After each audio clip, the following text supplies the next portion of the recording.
beginning, I want to show you guys an example of converting a position time graph to a velocity time graph. So on the left, I have my position time. You can see the blue line on the graph. And then on the right, I have my blank velocity time graph. Before we start to put in numbers and try and draw on our VT graph, let's analyze the motion for our position time graph so that we can get an idea of maybe what the graph should look like. All right, so let's start here at the beginning. I see here I've got a little section where it's flat. If there's flat, that means no slope, right? No slope, that means no velocity, which means it is not moving. Okay, so that means that section of our velocity time graph, we should have v equals 0, no velocity. Our next section here, we have a positive slope, which means we should have a positive velocity. We should be moving forward.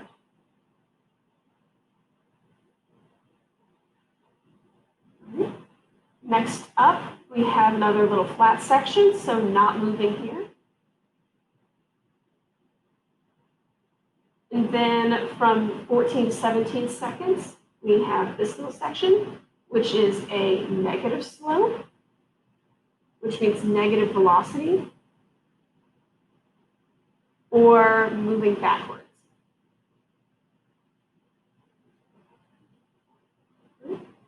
And then we also have another section here at the end where it's not moving. All right, so if I had an object, maybe it's like a car, it's not moving, and then it's moving forward at a steady pace, because see how it's linear here? It's a nice straight line. That means a steady pace. And then I stop moving again, and then I move backwards a little bit, and then I stop. Okay, let's start to put this on our velocity time graph. Let's pick a different color than black, so maybe it's a little easier to see. Maybe this nice dark green color. Okay, so let's put in our flat pieces first, and then we'll figure out the slope pieces. So from time equals 0 seconds to time equals 5, I have no velocity, which means I have a flat line at 0. I went a little too far. Time equals 0, time equals 5, flat. No velocity on the x-axis. And then again from 9 seconds to 14 seconds. So 9 to 14. And then one more time from 17 to 20 seconds. All right. Now let's start to calculate some of those slopes. Let's get out of this color, go back to black. So we need to calculate our velocity, which means we need to figure out the slope of this line. The slope of a position time graph is equal to your object's velocity. So the easy way to remember it is from math, rise over run.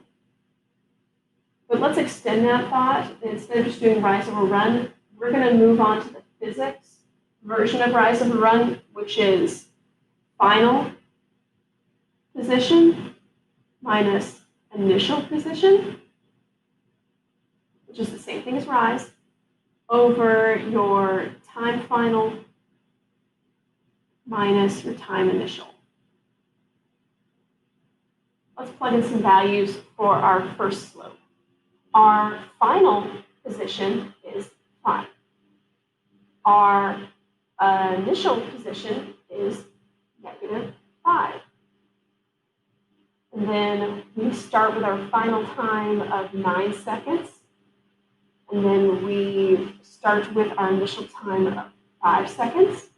So if I reduce this over, this is going to be 5 minus -5, that is 10 divided by 4, which is 2.5. Great. So now we know our slope, now we know our velocity at that point. So from time equals 5 seconds to time equals 9, we should have 2.5. Hey, look, 2.5. 5 seconds to 9 seconds. There we go. Let me see.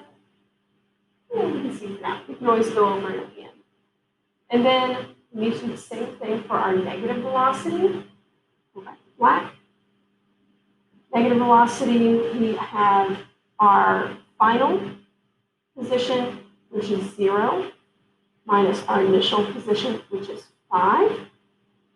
And then we have our final time, which is 17, minus our initial time, which is 14 for this section. So that ends up being negative 5 over 3, which is equal to negative 1.66 for P. So that means we're going to have to estimate a little bit on our graph, but that's not a big deal. Let's go back to our green color. So that means from 14 to 17 seconds, we had a velocity of negative 1.66. So I've got negative 1.5 and negative 2. I want to be closer to the negative 1.5 than the 2. So I'll go. Right. I feel like this is a little hard to see. So let's go over this color with this nice purple. Maybe I can see it. So we start off with 0 velocity. And then we jump up to a positive 2.5 velocity. And then we jump back down to a 0 velocity. And then we have a negative velocity. And then we